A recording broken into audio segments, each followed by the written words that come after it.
Hi Year 3, Miss Grover here. I'm going to read to you this book, The Last Polar Bears. It's by Harry Horse. I've had this copy since I was a child myself, and I really hope you're going to love this book as much as I do.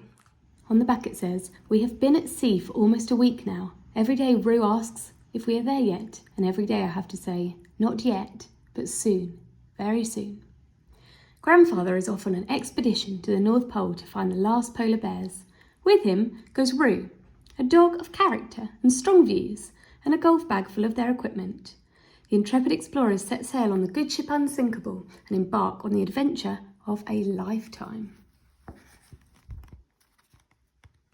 So, beginning it has this map. So it's the official map of Walrus. Population 17.5. Scale this much, quite a long way. We'll look back at the map as we go along.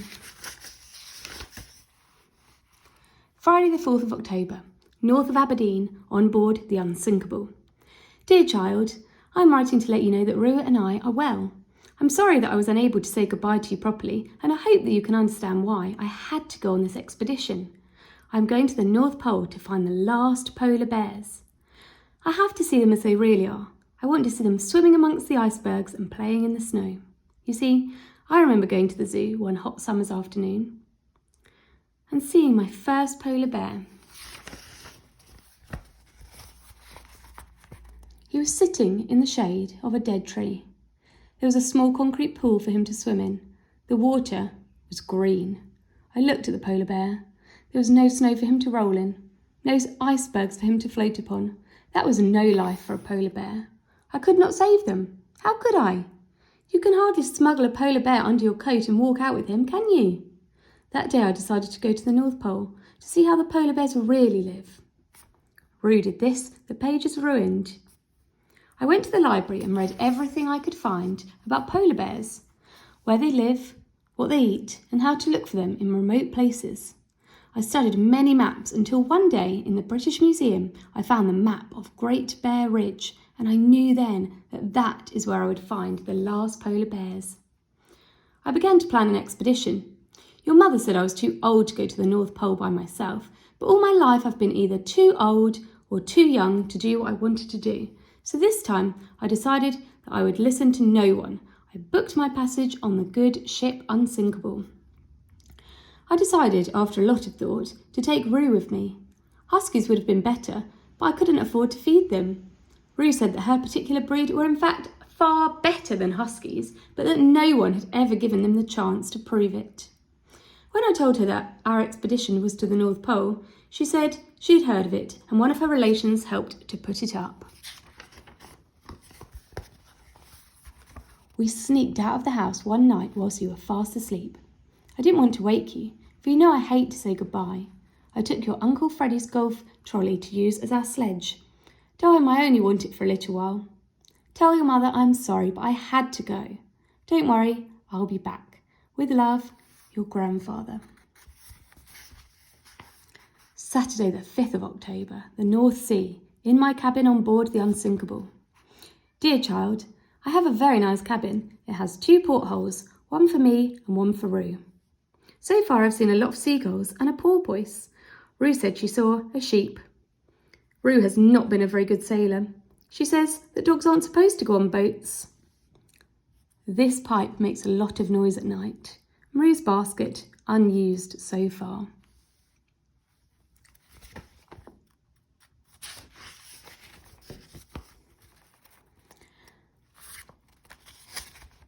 I told her that some boats always have a cat on board to kill rats. Rue said that anything a cat can do, a dog can do better, and that dogs are famous for being great sailors. She said that her grandfather was probably the captain of a ship and that he had probably killed hundreds of rats. "He probably did," I said. This afternoon, Rue asked the captain if she could have a go at steering the ship. "Dogs are great steerers of ships," she told him. He let her have a go, and for half an hour we went around in circles. Rue said that dogs always steer ships in this way. The captain was worried about the ship hitting a rock, so he took over, and we continued in a straight line towards the North Pole. I'm giving these letters to some fishermen who are on their way back home to Aberdeen. They said they had seen some bad storms, with waves as big as houses. I must finish this letter now, as they are getting ready to sail away. We'll write again soon. With love, your grandfather. Thursday the 10th of October, on board the Unsinkable. Dear child, we have been at sea for almost a week now. Every day, Rue asks if we are there yet, and every day I have to say, not yet, but soon, very soon. It is a long way to the North Pole, and I need to keep her spirits up. The sea is such a big place. It seems to go on forever. We did see some land yesterday. The captain pointed out the Isles of Shetland, but he didn't stop, as he said we had to make good time if we wanted to reach the North Pole before the bad weather. Of course, I never mentioned anything about bad weather to Rue, as I thought it might upset her. She's been rather a nuisance, I'm afraid, and I begin to wonder whether it really was such a good idea to bring her along in the first place. I thought she might be useful pulling the trolley up the steep bits. Perhaps I should have brought a husky after all. Today, Rue announced that she had changed her mind about finding the last polar bears, and that she had decided to go home. She said that she had been mistaken, and it isn't snow that her particular breed are good on. It is sand. I said it was impossible to turn around and go back now, and that we just had to go press on. Rue said that dogs are excellent swimmers, and that she could swim back if she wanted to. I had to put her lead on and tie her to the mast, as I was frightened that she just might try it. She howled all afternoon until I untied her. Tonight, Rue insisted on sleeping in a hammock. I didn't think this was a very good idea, but she said that her grandfather had probably slept in one all the time he was at sea. I finally agreed, but I warned her not to stand up in the hammock. She ignored me completely and promptly fell out on the floor. I wish she would sleep in her basket like a normal dog. She is now in my bed, which is very uncomfortable for me. The boat is going up and down, and I've spilt ink all over the sheets. Feeling a little bit poorly. Your grandfather.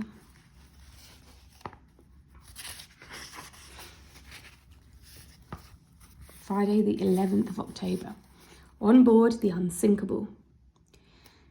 Dear child, what a horrible night. I don't think I slept a wink. Rue pulled all the covers off me and wrapped herself in a ball at my feet. The boat was leaping around all night, and twice I ended up on the floor. I can't remember anything else, but when I woke up this morning, I was in Rue's basket at the foot of the bed. Oh, the captain cooked a hearty breakfast of sausages, bacon and eggs, but I couldn't eat a scrap. I felt so sick, so I just had to sit there and watch Rue and the captain wolf down the lot. Rue, her mouth full of toast and marmalade, explained between bites how dogs never suffer from seasickness on account of them having 4 legs. Having 4 legs means you never wobble about, explained Rue. She then went on to tell the captain the most ridiculous story about her grandfather, saying that he had been in a storm so bad that he had spent the whole voyage upside down, and that in the end he got quite used to it, and that he even preferred it to being the right way up. After that, she said, he always had dinner standing on his head. I don't object to Rue telling tall stories, but I do object to her changing her mind. At breakfast, she told the captain that it had always been her ambition to see the North Pole. Yet this afternoon, she said that she couldn't care less about some stupid old pole, and she didn't want to see any polar bears either. She's been in a bad mood all day, and things are even worse now she has lost her red ball. She was playing run and catch by herself on the deck when it rolled overboard and was eaten by a passing shark. Very sleepy tonight. I have not had breakfast, lunch or tea today. Will send this letter as soon as I can.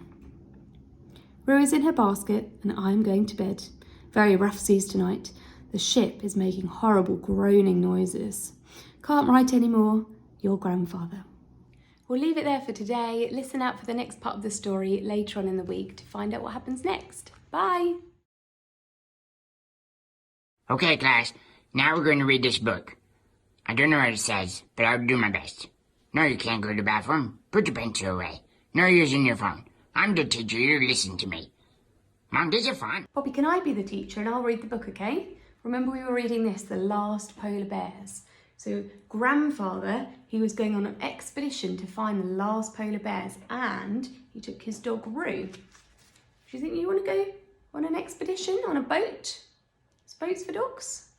Well, This is Monday the 14th of October, somewhere near Iceland, but not sure exactly where, on board the Unthankable. Dear child, we have now been on our expedition for 10 days. Of course, we are not there yet, but at least we are on our way. Once we get there, we can begin to practice climbing and looking for the best route up to Great Bear Ridge. I've never been on an expedition before, and neither has Rue, but I know that you can't hurry. We have to be careful. Terrible things can happen on an expedition if you hurry.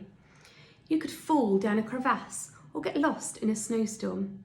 I intend to do a lot of planning so that things like that won't happen to Rue and me. Rue said she wouldn't have come along if she had known it was going to be that type of expedition, and that she thought we were just going away for a couple of days. I tried to explain that expeditions always take a long time. If they only lasted a couple of days, then everyone would go on one. It isn't like going to the beach for a picnic. You can't come home at night for your tea.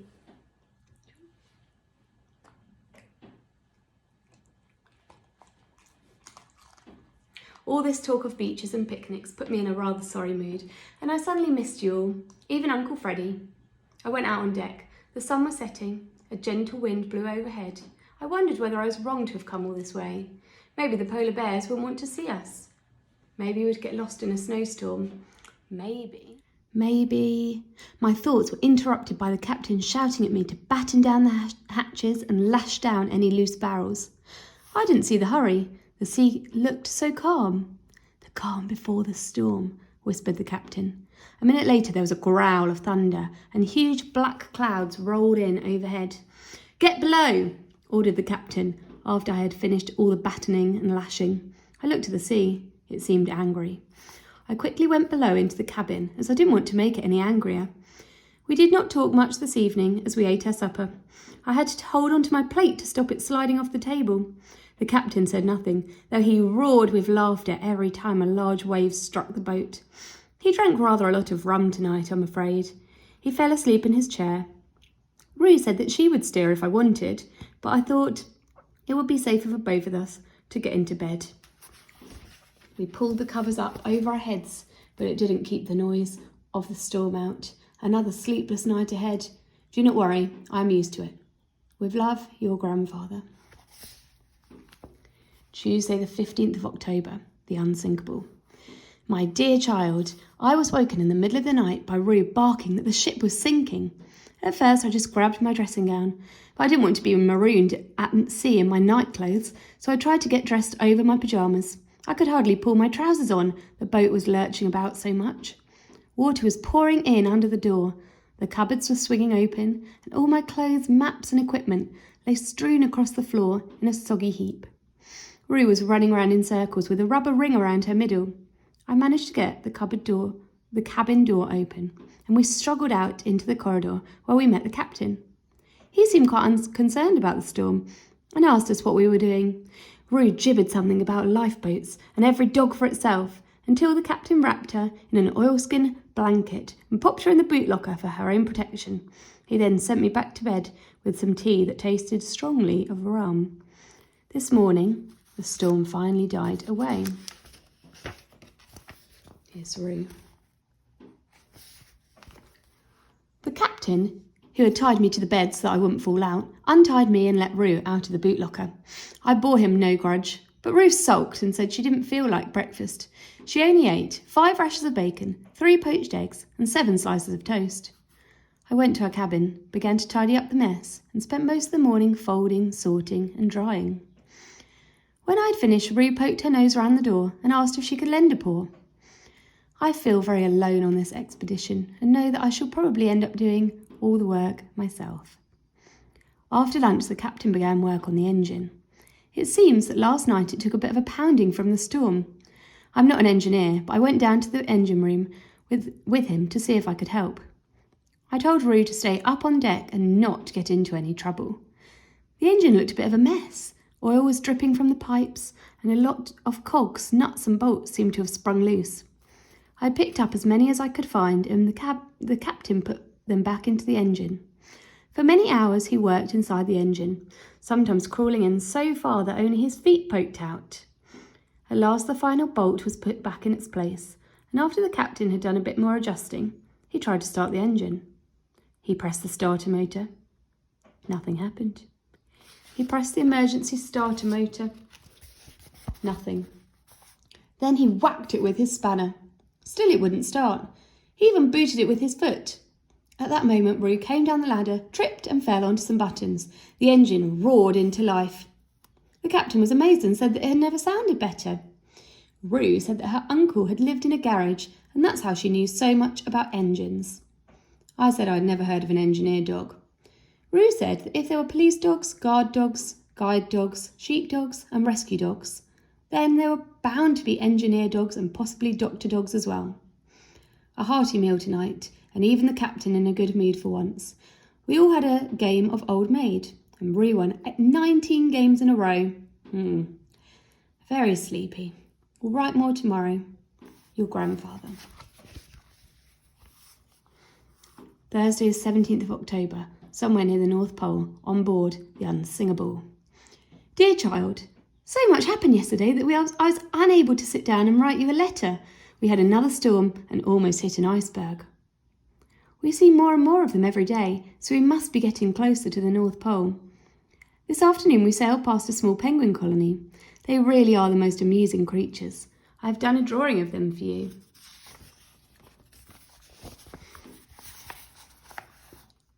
I went up to see the captain. He said that he could smell dry land. I was very excited by this, and I even tried to see if I could smell it too, but all I could smell were the kippers that Roo was cooking in the galley. We had a very enjoyable meal tonight, and afterwards the captain told us some old sea tales, some of which I found very unpleasant. Roo added a few of her grandfather's, which I must say are becoming more and more ridiculous. She told us one in which he was swallowed by a whale and lived inside it for 2 years. He even built a little house in there, she said. He at last escaped by climbing out of the blowhole and swam all the way back to his ship. He got a medal for it. Then Roo began another story about how he captured a pirate ship on his own. I went to bed. If the captain can really smell land, then we must be nearly there. I shall send this letter as soon as I arrive. Can't sleep tonight. Too excited. With love, your grandfather. What did you think, Poppy? Would you be a police dog or a guard dog or a sniffer dog? Or I think you're a food tester dog, aren't you? That's what you like to do. What about your animal? What's your favourite animal, Pops? Is it squirrel? Squirrel!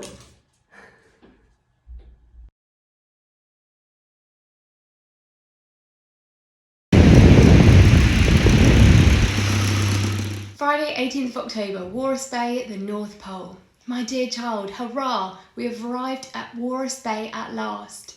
The captain wished me luck and we shook hands. He gave Roo a tin of macaroni cheese. I think he really liked her. We were sad to see him go. The town of Walrus is not a bad place really. There are a few shops and a mailing station where I can send and receive letters. We went immediately to the mailing station to see if there were any letters for me. Got a postcard from your Uncle Vincent in Australia who went off looking for gold. It said, "Dear brother, no gold yet, but when I find some I will be rich. As it is, I'm very poor. Please send me some money. Love, Vincent. P.S. I hope you find the polar bears or whatever it is you're looking for." I sent him £5 and a pair of my best golfing socks. I picked up the key to our new cabin and then we went to a shop called the Freezer Centre and bought some provisions. Our cabin stands on a hill just outside Walrus. It was very dirty inside and seemed quite gloomy, but we soon cleaned it up and lit the stove. It has a bed, 3 chairs and a table, and a small shed outside for storing wood. It's not much, but it's home. Very tired. We'll write to you tomorrow. Tell your mother that I forgot to pack my woolly hat. Could she send it on to Walrus Bay for me?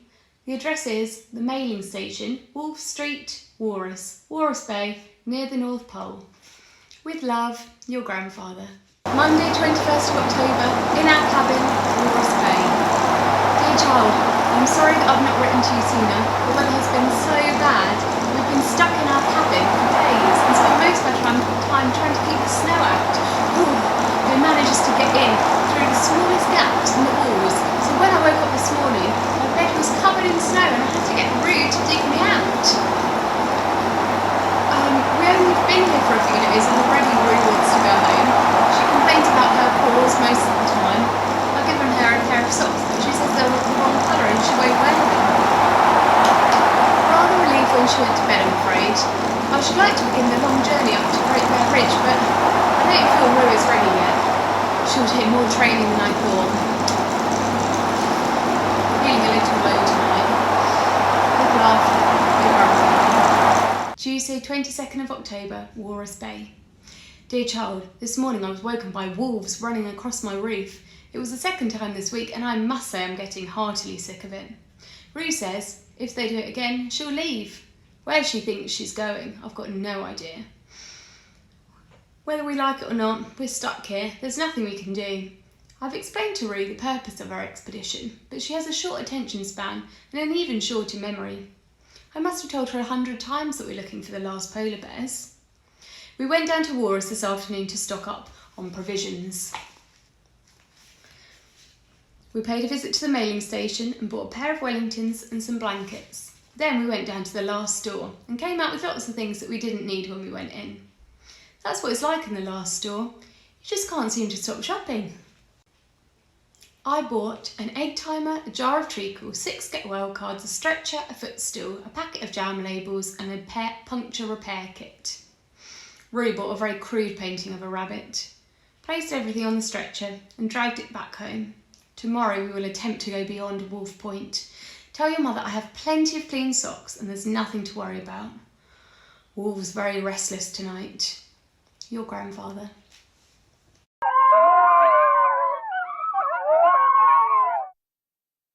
Wednesday, 23rd of October, Walrus Bay. Dear child, this morning I found some wolves in my woodshed looking for dried fish. I told them I didn't have any and they went away, but came back later with their brothers and sisters and stole 2 pillowcases off the washing line and chewed holes in my new Wellingtons. Repaired my boots with a puncture repair kit and set off for Wolf Point just after lunch. Expedition delayed as Rue refused to go past the wolves' shed. They were lying there with my pillowcases and I'm sure they'd been drinking old sock because they were singing. What a racket! Rue was as bad though, and even though she didn't want to go past them, that didn't stop her from barking at them and causing a general fuss. Several wolves came out of the shed for a fight and Rue promptly ran away, leaving me to deal with them. They were so drunk by this time that they had begun to fight among themselves and I left them to it. All this is Grogman's fault. He shouldn't sell them drink. Eventually found Rue again and harnessed her up to the trolley. My Wellingtons leaked the whole way up to Wolf Point. The snow here is really slushy from where the ice caps have melted and I'm sure the polar bears must be further up where the snow is firmer. I think they've gone to Great Bear Ridge. If they're not there, I don't know where they'll be. Turned around at 3 o'clock and went back down the glacier towards the cabin. Went past the wolves' shed, but they were asleep. Rue made supper tonight, so I'm feeling rather unwell now. It was a dreadful affair that consisted of last night's leftovers and something that had 5 legs and was very hard to chew. Tell your mother that I'm fine. I'm 78 years old and I can look after myself. Your grandfather. Here's Rue wearing a cardigan that Uncle Freddie gave me for Christmas.